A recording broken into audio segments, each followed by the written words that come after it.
Well, first, I think it's important to say that Documento has been doing an enormous public service by recording instances of apparent corruption. And this is certainly true around the Novartis scandal. It was, true earlier around the Lagarde list and the apparent possession of secret secret Swiss bank accounts by various Greek personnel.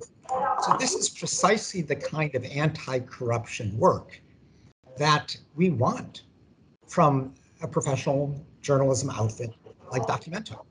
And Documento deserves awards for this, not persecution.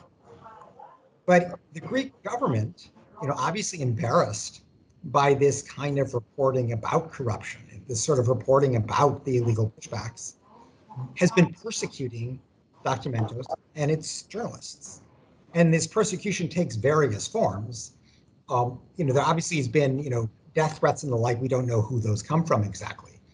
But the government, we know, has been responsible for criminal prosecutions. The criminal law should never be used against journalists for doing their job. That almost by definition is a violation of media freedom. If the government, is unhappy with reporting, it can always answer the reporting, say, this is what you got wrong. In certain cases, it could file a civil defamation suit. But the criminal law is never an appropriate response to a journalist who is simply doing his or her job. And that's what the Greek government has been doing. That's what Greek authorities have been doing.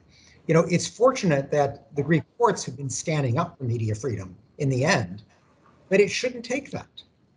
The government itself has a responsibility to respect media freedom and should not be resorting to criminal prosecutions to try to silence journalists, just waiting for, maybe the courts down the road to defend media freedom. The government itself has a duty to do the right thing, and that means never using the criminal law to retaliate against a journalist for doing his job or to try to silence a journalist just because the topic is inconvenient. That kind of action is the action of a dictatorship, not the action of a democracy.